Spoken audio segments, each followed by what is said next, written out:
Operation Sindoor के दौरान सिर्फ पाकिस्तान और आतंकवाद की हार नहीं हुई, बल्कि भारतीय सेना के पराक्रम ने चीन को भी परास्त किया है।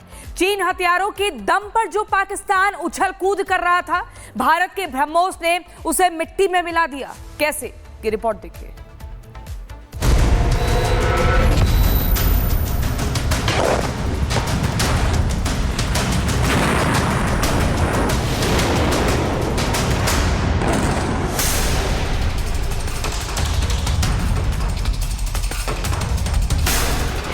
दुश्मन कहीं भी हो, हाँक दिया जाएगा। ऑपरेशन सिंदूर से भारत ने पाकिस्तान को ऐसा घाव दिया है जिसे पाकिस्तान ना तो सही से दिखा पा रहा है और ना ही छुपा पा रहा है। ऑपरेशन सिंदूर में भारत का एक एक हमला सटीक और घातक था, लेकिन जब पाकिस्तान ने हमला करना चाहा तो सारे हमले नाकाम रहे। ना तो कोई मिसाइल ही काम आया और ना ही कोई ड्रोन, क्योंकि तब भारत का सुरक्षा कवच इन हमलों का जवाब दे रहा था।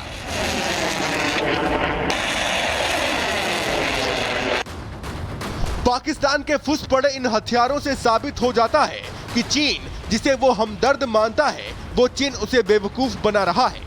ऑपरेशन सिंदूर के बाद भारत और पाकिस्तान में पैदा हुए युद्ध जैसे हालात में वो सारे हथियार फेल साबित हुए जो पाकिस्तान को चीन से मिले थे। इस दौरान भारतीय वायुसेना ने पाकिस्तान को चीन से मिले एयर डिफेंस सिस्टम को ध्वस्त कर दिया। यही नहीं, भारतीय सेना ने चीन की PL-15 मिसाइल को भी मार गिराया, जिससे चीन के रक्षा उद्योग में खलबली मची हुई है। PL-15E को चीन सबसे एडवांस और घातक मिसाइल बताता है। आखिर यह मिसाइल कितनी घातक है, उसकी सच्चाई अब सबके सामने है। इसे लेकर चीनी सेना के प्रवक्ता से जब सवाल पूछा गया तो वो टाल मटोल करने लगे। आपने जिस मिसाइल का जिक्र किया है वो एक निर्यात किया जाने वाला हथियार है और इसे कई बार देश विदेश में रक्षा प्रदर्शनियों में प्रदर्शित किया जा चुका है। पाकिस्तानी हथियार कैसे पिट गए? चीनी डिफेंस के प्रवक्ता इसका जवाब नहीं दे पाए। चीन को यह बात हजम नहीं हो पा रही है कि आखिर खुद को सुपर ब्रांड मानने वाले ड्रैगन का मिसाइल नाकाम कैसे हो गया। जो चाइनीज इक्विपमेंट है, पाकिस्तान के 80% जो वेपन इक्विपमेंट है वो चाइनीज है और वो पूरी तरह पिटी हैं, पूरी तरह फेलियर हुई हैं। पूरा विश्व उसको देखा है। तो उसके जितने भी एक्टिव डिवाइसेस हैं या पैसिव डिवाइसेस हैं वो सारे के सारे नाकाम हुए हैं। अब चीन के जो डिफेंस के प्रवक्ता हैं, जो जिसके ऊपर में वो दिखता है और ग्लोबल टाइम्स का ही रिपोर्ट है, उनसे जब ये सवाल पूछा गया और पूरे विश्व की मीडिया में आया हुआ है, तो वो चीजों से वो बचते हुए दिख रहे हैं। ऑपरेशन सिंदूर को 1 महीने से ज्यादा का वक्त बीत चुका है, लेकिन पाकिस्तान ने चीनी हथियारों का इस्तेमाल कर जो नापाक हरकत की थी उसका खामियाजा चीन भुगत रहा है। चीन को समझ नहीं आ रहा है कि आखिर इस नाकामी को दुनिया से कैसे छुपाया जाए। Bureau report, Republic Bharat. Operation Sindoor के बाद इस पर सियासत जारी है। दरअसल इस ऑपरेशन को लेकर विपक्ष का सबूत मांगो गैंग बेहद सक्रिय है। ये गैंग लगातार ऑपरेशन को लेकर सवाल पूछ रहा है, जिसके बाद अब बीजेपी ने भी इस गैंग के खिलाफ मोर्चा खोल दिया है। कैसे, ये रिपोर्ट देखिए।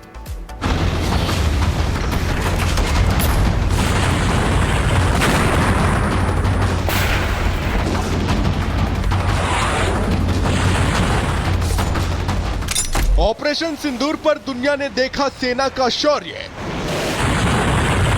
लेकिन विपक्ष का सबूत गैंग अब भी है परेशान। बीजेपी का पलटवार, अब पाक जाकर ही गैंग को मिलेगा जवाब। अगर तुम गोली चलाओगे तो मान के चलो, गोली का जवाब गोले से दिया जाएगा।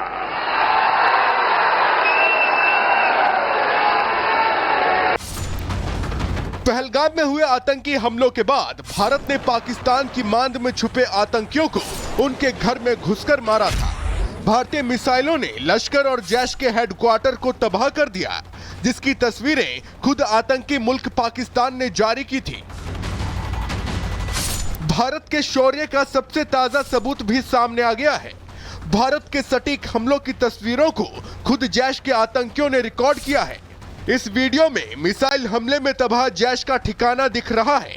बता दें कि 7 मई को भारत ने बहावलपुर में मौजूद जैश मुख्यालय को मिसाइलों से तबाह कर दिया था।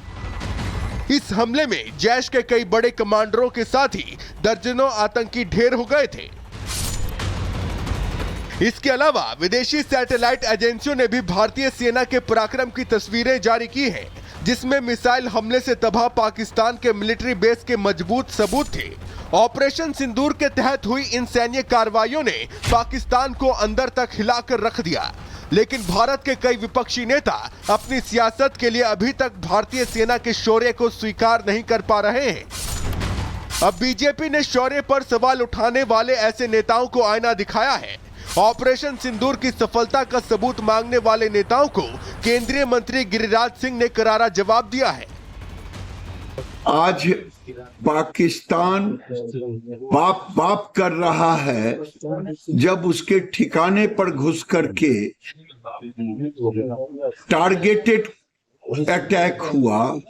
आज वहां का जो आतंकवादी है वो बड़ी बड़ी सभा करके मोदी जी को गालियां दे रहा है।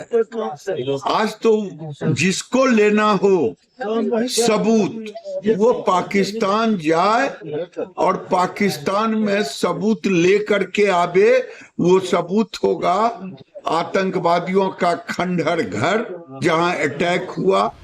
दूसरी तरफ कांग्रेस के कुछ नेताओं के अमेरिकी मध्यस्थता के दावों पर भी बीजेपी ने तीखा पलटवार किया है। बीजेपी सांसद निशिकांत दुबे ने सोशल मीडिया प्लेटफॉर्म एक्स पर एक पोस्ट लिखकर कांग्रेस की पुरानी सरकारों के कामकाज पर गंभीर सवाल खड़े किए हैं। बड़े आतंकी हमलों के बाद भी कांग्रेस सरकार चुप क्यों रही?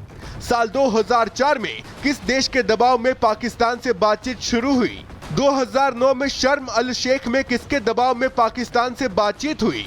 पाकिस्तान से हर बातचीत के पहले कांग्रेस नेता अमेरिका क्यों गए?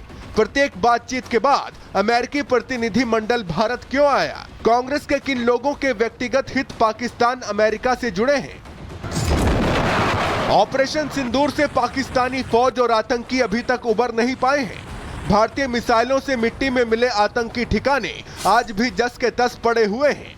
पाकिस्तानी फौज अपने एयरबेस को फिर से ऑपरेशनल बनाने के लिए जद्दोजहद कर रही है। दुनिया भारत का लोहा मान रही है, लेकिन भारत के अंदर ही इस पर सियासत खत्म होने का नाम नहीं ले रही है। Bureau report, Republic Bharat.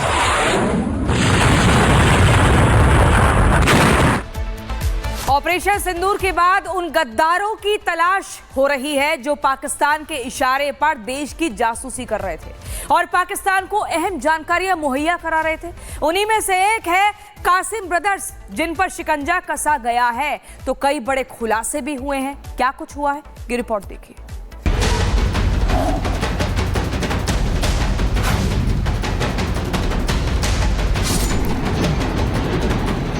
Operation Sindoor के बाद एक एक गद्दार बेनकाब हो रहा है। खुफिया एजेंसियां अलर्ट पर हैं और पाकिस्तान परस्त जासूसों का पता लगाया जा रहा है। इन्हीं में से एक है कासिम, जिसे दिल्ली पुलिस ने गिरफ्तार किया था। जब जांच आगे बढ़ी तो पता चला कि कासिम अकेला नहीं है, बल्कि उसका भाई असीम भी पाकिस्तान के लिए जासूसी में शामिल था, जिसके बाद असीम की भी तलाश तेज हो गई और आखिर में दिल्ली पुलिस ने असीम को भी राजस्थान से गिरफ्तार कर लिया।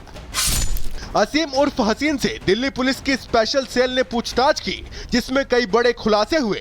असीम करीब 4 साल से पाकिस्तान के लिए जासूसी कर रहा था। पुलिस ने असीम के फोन को लैब में जांच के लिए भेजा है, जहां उसके फोन के डेटा को रिट्रीव करने की कोशिश की जाएगी। व्हाट्सएप चैट से कई अहम सुराग मिल सकते हैं। ये भी पता लगाया जाएगा आखिर वो कौन कौन सी अहम जानकारियां थी जो असीम ने पाकिस्तान में अपने हैंडलर्स को भेजी थी। इस पूरी साजिश के पीछे एक बार फिर आईएसआई कनेक्शन सामने आ चुका है और पाकिस्तान की साजिश बेनकाब हो चुकी है। असीम से जब दिल्ली पुलिस की स्पेशल सेल ने पूछताछ की तो पता चला असीम आईएसआई के लिए जासूसी कर रहा था। असीम ने ही कासिम की पहचान आईएसआई से कराई थी। कासिम ने बताया था कि वो पाकिस्तान में आईएसआई एजेंट से मिला था, जहां उससे कहा गया था कि तुम्हारा भाई हमारे लिए जासूसी करता है। अगर तुम यानी एक मौलवी भी जासूसी करेगा तो किसी को कोई शक नहीं होगा। क्योंकि कासिम मौलवी है, इसीलिए आईएसआई की नजर कासिम पर थी। असीम के जरिए ही आईएसआई के एजेंट्स ने कासिम को भी अपने प्लान में शामिल कर लिया। आसिम को बकायदा जासूसी की ट्रेनिंग दी गई, कैसे आर्मी के संपर्क में आना है, कैसे सावधानी बरतनी है कि वो पकड़ा ना जाए।